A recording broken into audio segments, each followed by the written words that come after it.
Salut les aventuriers immobiliers, bienvenue sur la chaîne Les Gars Immobiliers. Alors c'est vrai que ça fait longtemps que j'avais pas fait de vidéo, je suis sur plein de choses à la fois, je vous ferai peut-être une petite vidéo ou des articles pour expliquer tout ça. Mais bon, ce n'est pas le sujet du jour. Comme vous avez vu le titre de ma vidéo, elle s'appelle « Ne cédez pas à la pression sociale ». Alors c'est un grand titre accrocheur, c'est surtout pour vous dire de ne pas être influençable, trop influençable et trop essayer d'appliquer les systèmes des autres. Il va falloir que vous trouviez, que vous réfléchissiez en fonction de vos capacités et de votre situation personnelle. Alors petite vidéo pour vous expliquer, vous donner quelques idées de manière de réfléchir pour pouvoir au fur et à mesure affiner cette étude sur vous et les biens et va dire le mode de location qui vous correspond et qui correspond le mieux à votre temps auquel vous pouvez y consacrer ou tout simplement à vos finances aussi. Donc, comme je vous le disais, générer des revenus demande du temps, demande de la volonté. Alors, dans le sens qu'on entend beaucoup du mindset, de la motivation, on entend beaucoup ça, c'est à la mode, et demande des efforts de réflexion sur le long terme. On entend beaucoup sur Internet qu'avec l'immobilier, on peut investir et gagner de l'argent très rapidement, super vite, machin bidule. Non, moi, pour mon opinion, c'est pas ça du tout. Il faut pas se focaliser sur le temps, il faut se focaliser sur la manière et le comment on accède à la richesse, à la liberté financière, comme on dit, et surtout à construire le patrimoine immobilier qui nous ressemble. Enfin, par exemple, il y a des gens, on va dire que pour la liberté financière, ça leur va s'ils gagnent entre 2 et 3 000 euros par mois, par exemple. Il y en a d'autres qui ont besoin de 5 à 6 000 euros par mois pour considérer la liberté financière, vous voyez. Enfin, donc, ça vient à mon premier point, c'est qu'il va falloir que vous vous posiez la question de savoir, en fonction de votre situation personnelle, à quoi correspond pour vous la liberté financière, tout simplement. Donc, est-ce que c'est remplacer votre salaire actuel, c'est gagner le SMIC, c'est gagner plus de 5 000 euros par mois? Voilà, il va falloir que vous posiez 2 secondes et que vous écriviez ces objectifs. Je vous avais fait des autres vidéos dessus, donc n'hésitez pas à aller les voir, hein. Mais le but, c'est de réfléchir sur soi-même en fonction de sa situation, de ses revenus, de sa famille, du temps qu'on peut y consacrer, c'est très important aussi, parce que, comme je vous disais, le but, c'est toujours de trouver un équilibre entre vie professionnelle et vie personnelle. Donc voilà, l'objectif, c'est de se poser et de définir un petit peu sa stratégie et en fonction de sa situation personnelle. La deuxième chose, très simple, c'est ce que je vous ai dit la dernière fois que j'avais fait des articles dessus, c'est de savoir gérer son argent. Tout con, comme je vous dis comme ça, mais on en oublie que la gestion de l'argent est super importante, notamment dans la phase où on doit aller voir le banquier et de lui demander gentiment un crédit pour acheter notre investissement locatif. Gérer son argent, c'est un travail, c'est pas super intéressant, c'est un peu ingrat, mais cette éducation, elle est super importante. Alors, comme d'habitude, hein, il y a plein de bouquins dessus, Robert Kiyosaki, etc., etc. Je vous laisse aller sur mon blog pour voir tous les liens des bouquins que j'ai lus, qui peuvent vous donner des idées, mais il y en a plein d'autres. L'éducation financière, ça s'appelle l'éducation financière. En fait, le problème, c'est que le Kidam, à part ceux qui font comptabilité ou des choses spécialisées, n'ont pas cette éducation. Le but du jeu, c'est de comprendre comment on gère son argent. Et le plus simple, la première chose à faire, tout simplement, c'est de voir les entrées et les sorties. Vous avez le salaire, par exemple, qui rentre, et de voir toutes vos dépenses au mois. Mais quand je dis dépenses, c'est des dépenses que vous pouvez quantifier, c'est-à-dire les factures mensuelles, tout ce qui est, on va dire, répétitif. Après, vous pouvez faire des arrondis pour les dépenses des courses et des choses comme ça. Mais déjà, pareil, sur un papier, tout simplement, les entrées d'argent, la sortie d'argent. Et vous voyez combien il vous reste à la fin du mois pour vos activités ou pour un possible crédit. Ça, c'est une des premières choses. L'autre chose aussi que je vous ai expliqué dans d'autres vidéos, c'est de constituer une épargne de précaution. Et une épargne de précaution, c'est une sorte de compte que vous avez à côté qui vous fait une sécurité. Cette épargne de précaution, dans beaucoup de bouquins, on dit que pour faire un patrimoine immobilier, quand on commence à acheter des appartements pour louer, le truc qui est bien, c'est de faire un compte qui compte à peu près 6 mois de loyer pour subvenir aux inconvénients, aux pannes qui arrivent comme ça et qu'il faut tout de suite faire intervenir l'artisan. Tout ça, ça a un coût. Donc, ils disent qu'il faut prévoir à peu près 6 mois. Il y en a qui, même par sécurité, prévoient 12 mois de loyer. Ça sera en fonction, pour commencer, si vous arrivez à mettre 6 mois de loyer de côté en épargne de précaution, 6 mois de loyer de chacun de vos appartements, ils disent. Hein. Donc, si vous avez un appartement, c'est 6 mois de loyer. Si vous avez 2 appartements, c'est 2 fois les 6 mois de loyer. Donc ça commence à chiffrer, mais faut pas hésiter. Enfin, l'épargne de précaution, faut être supra-rigoureux dessus. Et pour être supra-rigoureux, pour faire une épargne de précaution, tout simplement, la petite méthode apprise par un autre bouquin que vous trouverez sur mon blog, qui est de se payer en premier. Alors, se payer en premier, c'est tout simplement, comme je vous l'avais dit déjà, c'est de mettre 10%, alors il parle de 10%, mais vous pouvez mettre moins, 10% de votre salaire. Dès le début, dès que vous le touchez, 10%, vous le mettez sur ce compte qui fait épargne de précaution. Et vous vivez avec 10% en moins chaque mois.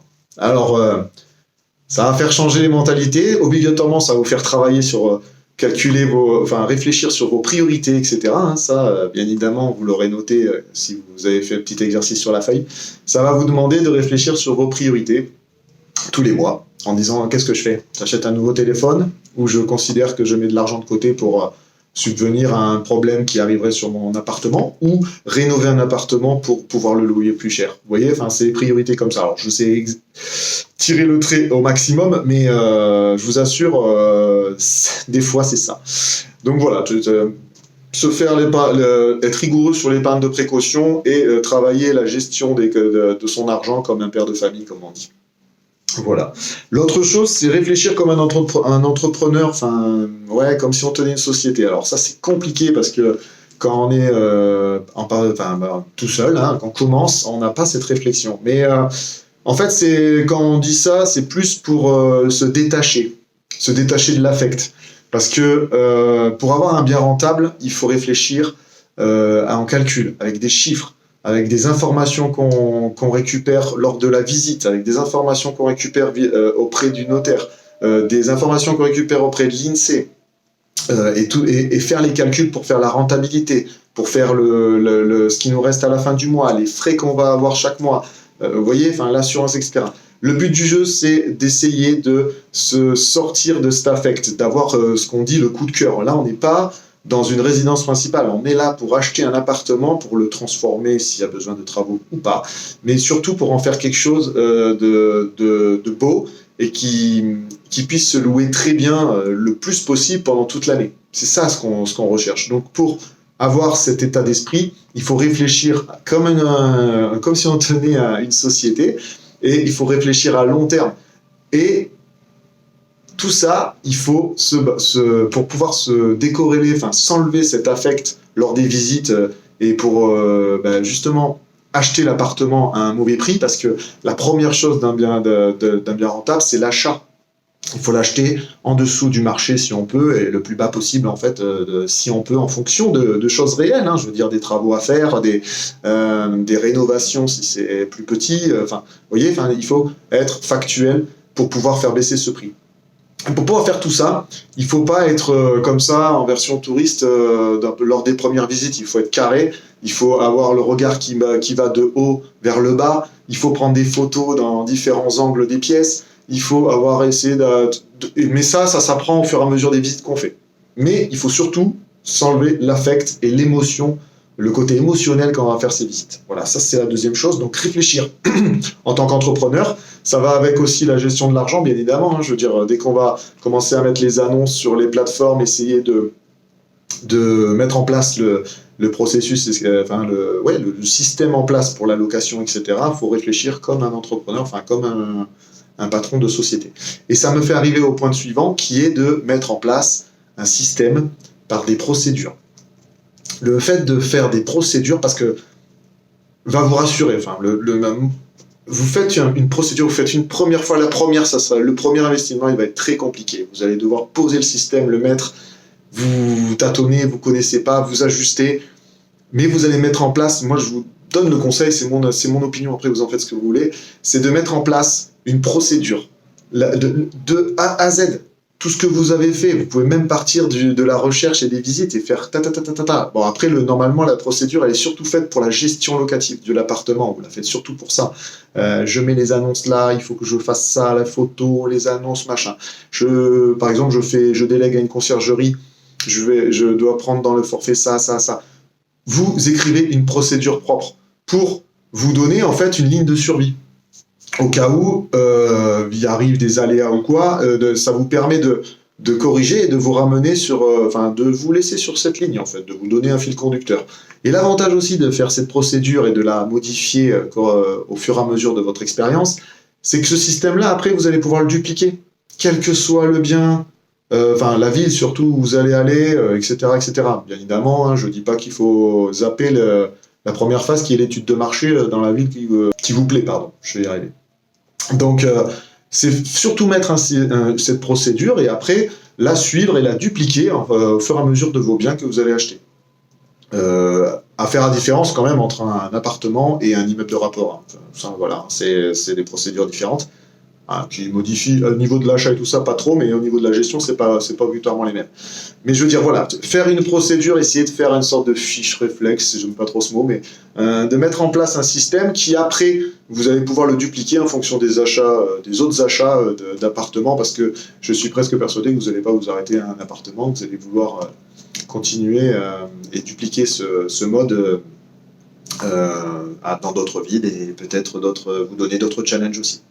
Donc voilà, c'est la procédure, écrire une procédure, une fiche réflexe pour essayer de suivre la chose. L'autre chose aussi qui est importante, et comme je vous en parlais au début de la vidéo, c'est la motivation, garder la motivation. Comme je vous le dis tout le temps, l'investissement dans l'immobilier, c'est un marathon. On n'est pas là pour faire un sprint et on ne pourra pas faire un sprint. On risque de se précipiter et de faire de mauvais choix et en se précipitant, on va faire des erreurs qui peuvent nous coûter des milliers d'euros. Alors des erreurs, on va en faire tout le temps et c'est grâce à ces erreurs qu'on doit apprendre et qu'on prend de l'expérience. Le but du jeu quand même, c'est de les minimiser au maximum pour que ces erreurs ne coûtent pas des milliers et des cents. Donc réfléchissez, prenez le temps quand même de prendre du recul et de vous poser certaines questions à chaque étape de votre investissement et réfléchissez sur le long terme. Je vois trop de gens qui sont jaloux ou même, sans être jaloux, qui sont frustrés. Moi, je suis le premier, frustré parce que j'aimerais bien avancer plus vite, j'aimerais bien aller plus vite, on veut tous aller plus vite parce que c'est la société actuelle, on veut tout de suite, tout aller plus vite, tout aller plus vite. C'est pas l'objectif. Si vous cherchez d'aller plus vite dans l'immobilier, je vous dis, ça peut vous coûter des milliers d'euros et vous allez avoir mal. Et ça peut vous faire mal pendant même des années. Donc, ne vous précipitez pas. Comme je vous l'ai dit, le travail que vous faites au début, vous posant la feuille et en définissant vos objectifs et en disant dessus vos possibilités en fonction de votre situation personnelle, c'est cette feuille aussi qui va vous permettre de vous ramener à la réalité et de ne pas vous précipiter en vous disant attention, j'ai pas 46 millions d'argent, je gagne tant, j'ai telle famille, je n'ai que ça pour l'immobilier et pas plus parce que sinon je n'arriverai pas à profiter de la vie parce que quand même il faut qu'on profite de la vie. Il n'y a pas que l'immobilier dans notre vie, il y a la famille, les activités et la joie de vivre. Donc, mais on travaille aussi quand même, avec le sourire c'est possible.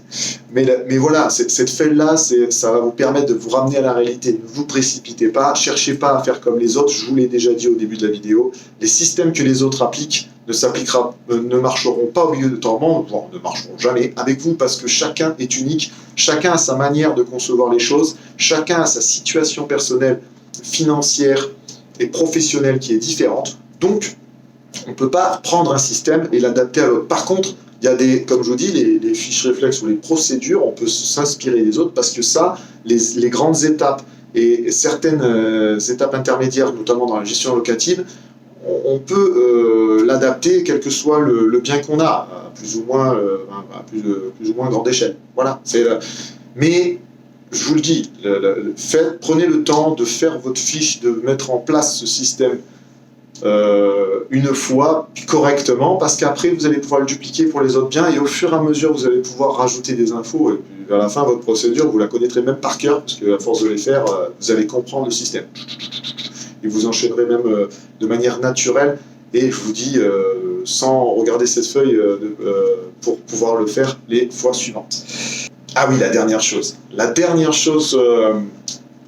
que je vous conseille aussi, c'est de se garder du temps toujours pour la formation. Je l'ai fait dans une vidéo, Cercle vertueux de la formation, je vous laisserai aller la voir. La formation continue, elle est méga importante. Dans l'immobilier, il y a tout qui bouge, comme dans les technologies. Et justement, la technologie emmène dans l'immobilier des avancées extraordinaires qui nous permettent d'automatiser beaucoup de choses. Mais au-delà de ça, il faut quand même se former. Il faut se tenir au courant, parce que sur les réglementations, les normes, sur les plans d'urbanisme, il y a plusieurs domaines dans l'immobilier sur lesquels il faut quand même se tenir au courant. Je ne dis pas de devenir expert, parce que le but quand même, c'est de choisir la partie qu'on veut travailler, et le reste on l'automatise ou on le délègue.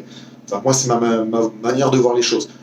L'expertise, on l'acquiert par l'expérience, un petit peu par l'expérience, mais dans certains domaines, on ne va pas y arriver. Enfin, moi, par exemple, personnellement, les réglementations, les normes, la comptabilité, je vais très vite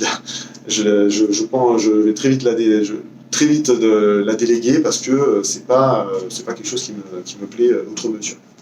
Mais il faut se tenir au courant. Donc par des livres, par les vidéos sur Internet, par des articles dans les journaux, par plein de choses. Maintenez-vous, des séminaires, pardon, il y a plein de séminaires de conférences IMO, maintenant ça explose de partout. N'hésitez pas, gardez-vous une somme d'argent pour la formation, tout le temps, depuis le début jusqu'à la fin. Alors au début, vous commencerez par des livres, etc., parce que vous ne pourrez pas vous payer certaines places à des séminaires, mais à force d'avoir des biens, gardez-vous une somme d'argent pour vous continuer à vous former tout le temps, parce que même en faisant des choses, vous ne savez rien. Moi, c'est mon résumé, je veux dire, vous ne savez rien. Tout bouge, et vous pouvez refaire des erreurs, même en ayant eu un premier bien. Vous pouvez refaire des erreurs. Donc, gardez-vous du temps et une part de votre argent pour pouvoir faire des formations en continu tout le temps. Enfin, en fait, la formation continue, c'est énorme. Il faut garder la motivation et essayer de rester curieux tout le temps. Toujours à se poser des questions, à se former et être motivé par différents moyens. Par exemple, moi, ma chaîne YouTube me permet de me garder motivé, et me demande aussi de me tenir constamment à jour pour vous délivrer les informations que je vous délivre sur cette chaîne. Voilà, tout simplement. Mais il y a plein d'autres moyens. Donc voilà.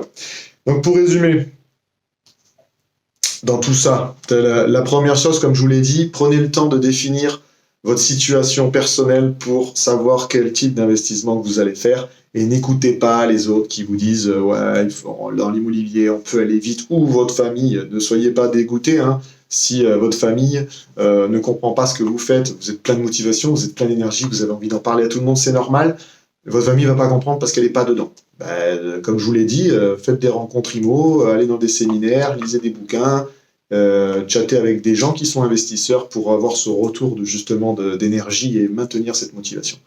La deuxième chose, c'est l'éducation financière. L'éducation financière, pareil, arrêtez d'écouter tout le monde. Les trucs qu'il faut prendre de base, c'est correctement gérer ses sorties d'argent, comme un bon père de famille, créer une épargne de précaution, et si c'est possible, vous payer en premier, au tout début, dès que vous touchez votre salaire ou les autres revenus, mettez-vous de l'argent de côté pour créer cette épargne de précaution.